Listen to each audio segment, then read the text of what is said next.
Le 30 janvier 2026, à 6 heures du matin, heure de Paris, une annonce a tout changé. Pas une guerre, pas une faillite bancaire, pas un effondrement économique. Une simple nomination. 8 lettres, 2 mots, un nom. Et en quelques heures, l'or a perdu 11% de sa valeur. L'argent a chuté de 31%, sa pire journée depuis 1980. 15 000 milliards de dollars de valeur se sont évaporés sur les marchés mondiaux en une seule séance. Des fortunes construites en des mois, pulvérisées en quelques heures. Si vous avez des investissements en ce moment, dans n'importe quel actif, métaux précieux, actions, obligations, ce qui s'est passé ce jour-là vous concerne directement. Parce que ce n'est pas un simple mouvement de marché, ce n'est pas une correction technique, ce n'est pas un ajustement temporaire, c'est un signal. Un signal que le système financier mondial est en train de changer de direction. Et la direction qu'il prend pourrait redéfinir les règles du jeu pour la prochaine décennie. Ce que vous allez apprendre dans les prochaines minutes pourrait changer votre compréhension de ce qui se passe réellement derrière les gros titres. L'homme qui a déclenché cette tempête s'appelle Kevin Warsh. Vous ne connaissez probablement pas son nom, mais Wall Street le connaît très bien. Et Wall Street est terrifié. Donald Trump vient de le nommer pour remplacer Jerome Powell à la tête de la Réserve fédérale américaine, la banque centrale la plus puissante du monde. L'institution qui décide du prix de l'argent que vous empruntez, que vous épargnez, que vous investissez, et l'homme qui va bientôt la diriger a une philosophie qui pourrait faire trembler les marchés pendant des années. Ce sont les données publiques.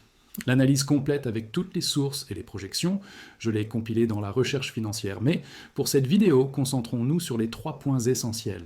Premièrement, qui est Kevin Warsh?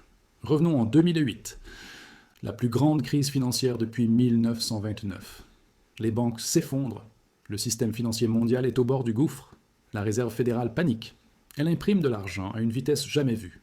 Elle distribue des sauvetages bancaires comme on distribue des tracts dans la rue. Kevin Warsh était là. Il était gouverneur de la Fed.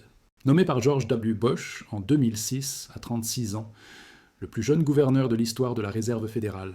Diplômé de Stanford et de la faculté de droit de Harvard. Ancien directeur chez Morgan Stanley dans les fusions et acquisitions. Un homme qui comprend les marchés de l'intérieur. Mais pendant que tout le monde à la Fed voulait inonder le système de liquidité pour sauver l'économie, Warsh était celui qui secouait la tête dans un coin de la salle. Il détestait les sauvetages. Il craignait que tout cet argent gratuit détruise la valeur du dollar. Il voulait maintenir des taux d'intérêt élevés, alors même que l'économie brûlait. Il a prévenu tout le monde.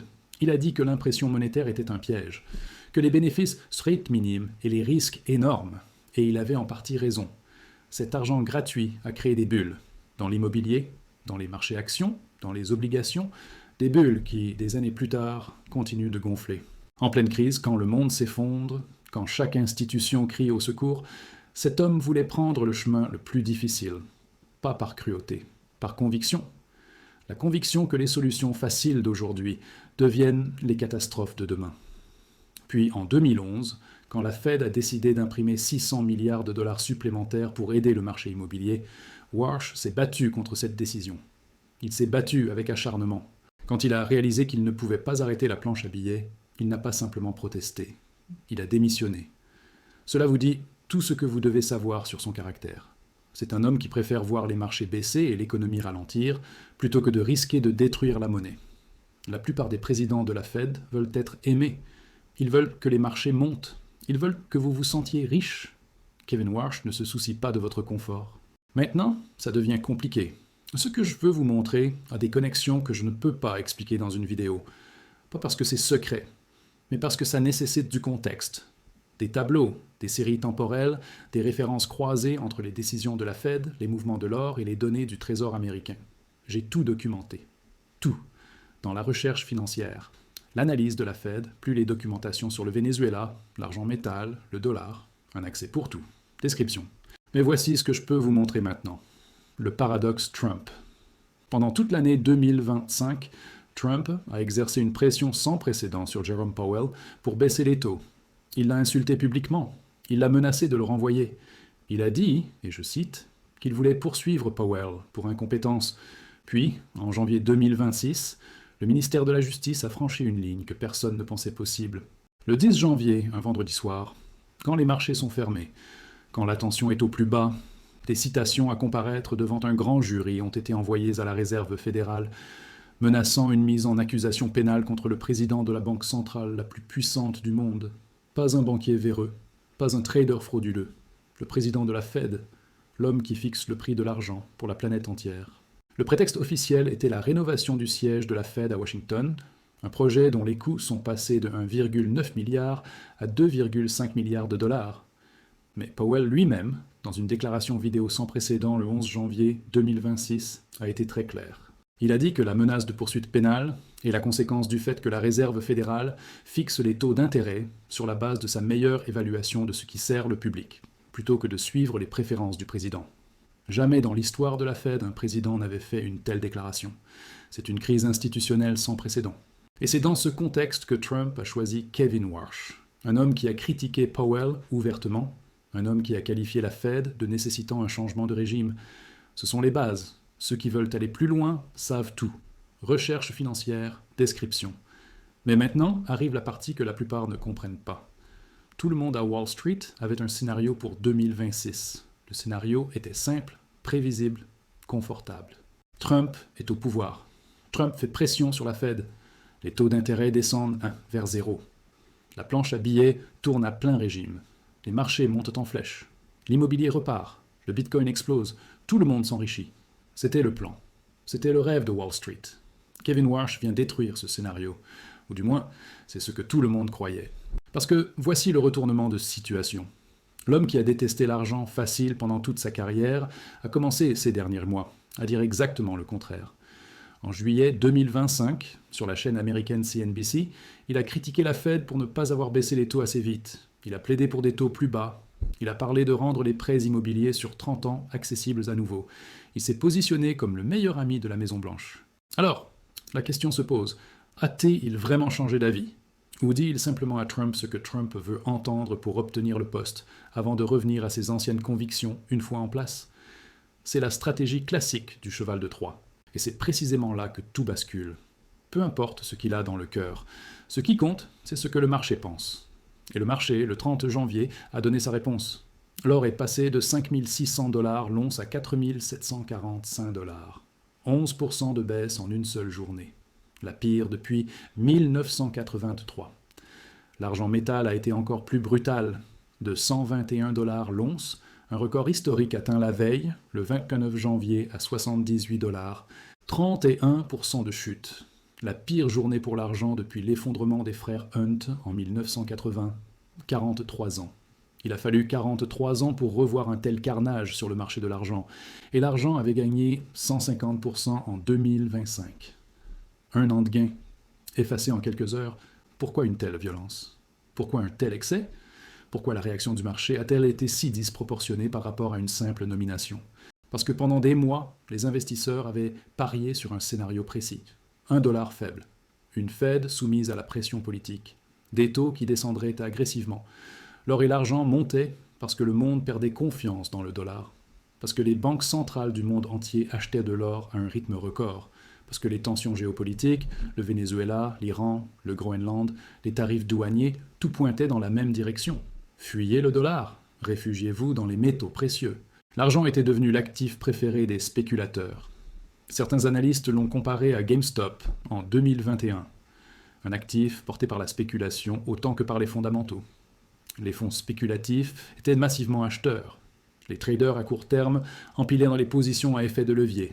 Et quand tout le monde achète la même chose, en même temps, avec de l'argent emprunté, les conditions sont réunies pour une catastrophe. Puis Warsh est arrivé. Et le marché a recalculé. Warsh est perçu comme quelqu'un qui veut réduire le bilan de la Fed. Quelqu'un qui, historiquement, a été du côté du dollar fort. Quelqu'un qui ne transformera pas la Fed en machine à imprimer de l'argent. Et soudain, le grand pari contre le dollar a vacillé. Le dollar s'est renforcé. Et quand le dollar monte, l'or et l'argent baissent. C'est la mécanique de base. Mais voici ce que les gros titres ne vous disent pas. Ce crack n'était pas seulement une réaction à une nomination. C'était un crack de liquidation forcée. Des millions de traders à court terme avaient accumulé des positions à effet de levier sur l'argent. Le métal le plus populaire auprès des spéculateurs en 2025 et début 2026. Quand le prix a commencé à baisser, les appels de marge sont arrivés. Vendez ou déposez plus d'argent. La plupart ont vendu. Puis les bourses ont augmenté les exigences de marge. Le CMU à Chicago, le Shanghai Futures Exchange. Les deux en même temps. Ce qui a forcé encore plus de ventes. Un effet domino, une cascade de liquidation. Et au milieu de tout cela, JP Morgan a fermé 10 milliards de dollars de positions vendeuses sur l'argent. exactement au point le plus bas du marché, à 78,29 $. Coïncidence? Peut-être. Mais dans les marchés financiers, les coïncidences ont tendance à enrichir ceux qui les orchestrent. Maintenant, la question que tout le monde se pose, est-ce que c'est fini? Est-ce que les métaux précieux ont atteint leur sommet? Les plus grandes banques du monde disent non. JP Morgan vise 6 300 $ l'once pour l'or d'ici la fin de 2026. Goldman Sachs a un objectif de 5 400 $. Bank of America parle de 6 000 $ dans les prochains mois. UBS prévoit un retour de l'argent à 100 $ l'once dès le mois prochain. Ces institutions ne font pas de prédictions à la légère. Elles ont des armées d'analystes, des modèles quantitatifs, des données que vous et moi ne verrons jamais. Et elles disent toutes la même chose. Ce que nous avons vu le 30 janvier n'est pas la fin d'un marché haussier. C'est une correction violente dans une tendance structurelle qui reste intacte. Pourquoi? Parce que les facteurs fondamentaux n'ont pas changé. Premier facteur, la dette américaine. 38,4 000 milliards de dollars. Je vais répéter ce chiffre. 38 400 milliards de dollars. Cette dette augmente de 2 250 milliards par an, de 8 milliards par jour. Les intérêts seuls vont dépasser 1 000 milliards de dollars en 2026. 1 000 milliards par an, juste pour payer les intérêts. En 2020, ces intérêts étaient près de 345 milliards. En 6 ans, ils ont presque triplé. C'est mathématique. Un pays qui dépense plus de 1 000 milliards par an juste en intérêts ne peut pas maintenir un dollar fort indéfiniment. Peu importe qui dirige la Fed. Deuxième facteur, les banques centrales du monde entier continuent d'acheter de l'or. Pas parce qu'elles veulent spéculer, parce qu'elles veulent diversifier leurs réserves, parce qu'elles ne font plus confiance à un système dominé par le dollar, la Chine, la Russie, l'Inde, la Turquie, la Pologne. Elles achètent de l'or à un rythme qui n'a aucun précédent historique. Ce n'est pas un phénomène temporaire, c'est un changement structurel. Troisième facteur, l'inflation reste au-dessus de l'objectif de la Fed, 2,7% en décembre 2025. L'objectif est de 2%. Après des années de hausse des taux, des années de restrictions monétaires, l'inflation refuse de mourir.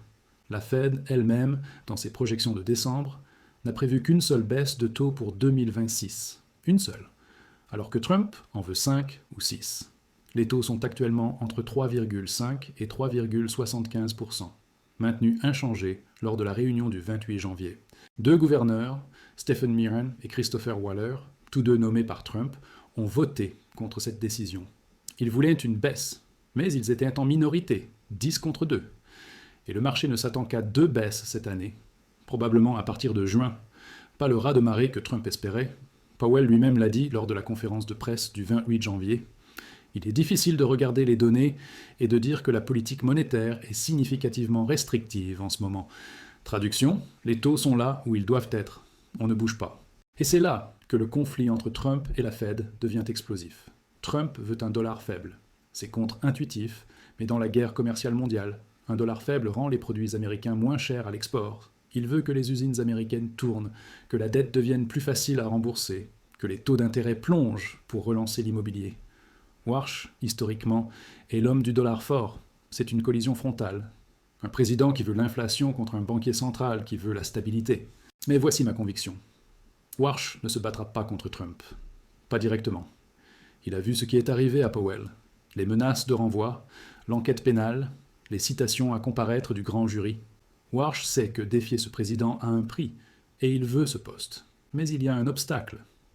Le sénateur républicain Thom Tillis, de Caroline du Nord, a déclaré qu'il bloquerait la nomination de Warsh tant que l'enquête sur Powell ne serait pas résolue. Et Tillis a le pouvoir de le faire. Il siège au comité bancaire du Sénat, dont le vote est nécessaire pour avancer la nomination. Comme l'a dit le leader de la majorité au Sénat, John Thune, Warsh ne sera probablement pas confirmé sans le soutien de Tillis, ce qui signifie que Powell pourrait rester en poste plus longtemps que prévu. Son mandat de président expire en mai, mais son mandat de gouverneur court jusqu'en janvier 2028. Et après la déclaration combative de Powell contre l'enquête du ministère de la Justice, très peu d'observateurs pensent qu'il quittera le Conseil de son plein gré. Nous entrons dans une période de turbulence sans précédent pour la banque centrale, la plus puissante du monde. L'indépendance de la Fed est remise en question pour la première fois dans l'histoire moderne. Un président de la Banque centrale est sous enquête pénale. Son successeur désigné est bloqué au Sénat. La dette américaine approche les 39 000 milliards. L'inflation refuse de descendre en dessous de 2,5%. Les métaux précieux viennent de vivre leur pire journée en 43 ans. Et dans les marchés financiers, l'incertitude est le pire ennemi des investisseurs. Les marchés peuvent absorber les mauvaises nouvelles, ils peuvent gérer une récession, ils peuvent survivre à une guerre commerciale.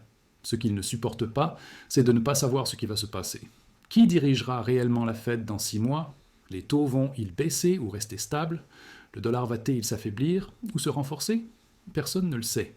Et c'est exactement pourquoi les métaux précieux, malgré la correction violente que nous venons de vivre, restent l'actif refuge par excellence. L'or a environ 5 000 $ l'once aujourd'hui.